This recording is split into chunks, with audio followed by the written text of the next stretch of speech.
and I read the Grace Life Handbook. It changed my life. The Lord used it mightily, and I just want to share a little bit about that. I've been walking with Jesus for about 10 years. He delivered me from a lot of darkness, addiction, suicide, depression, anxiety, homosexuality, bad relationships. And, I just wanted to please God, but I had a lot of shame because of the life that He had brought me out of. And so I wanted to be the best Christian possible. And I was just living for God. I had given up everything to be a missionary. I had sold everything.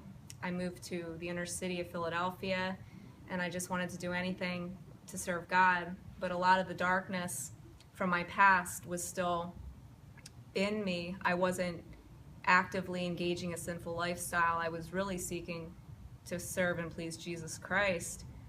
But the Lord, through His faithfulness, really His mercy and His love, brought me to the end of myself.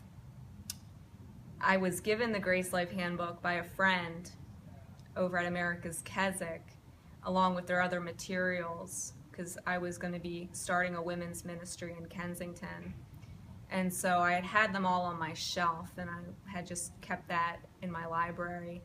So then when God had sort of brought me into this season, it was concentrated time alone with God. The lady that I was discipling was preoccupied. I had time. I picked up the Grace Life Handbook and I started to go through it.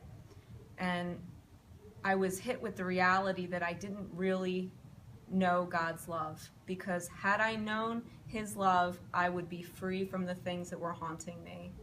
And the truth was, even though I was performing well as a Christian, I was really in bondage to my fears, anxieties, to my loneliness. I was confused.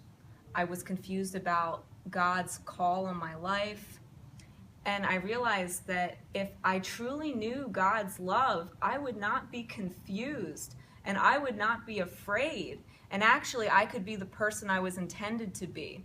So this alone put me into a place of crisis with the cross. And so I continued to go through the workbook. God continued to stir me up. And the Lord actually led me to the place where I gave up all the ministry altogether, and I had to let it all go. And God gave me an extended season of rest and healing and deliverance. Radically changed my life. I feel like a different person. I feel like I've been born again. I'm living on the other side of the cross. I'm living in resurrection power and newness. I do not go into depression anymore. I literally do not suffer with suicidal thoughts or anxiety. I feel free around people, whereas I used to be nervous and anxious. I feel like I can just be who I'm supposed to be, and it's the most wonderful freedom. So I often talk about the Purple Book. It's what I like to call it. And I was excited to meet the people that were part of that ministry. And I just want to say I'm so grateful for the freedom that I found. I give God the glory.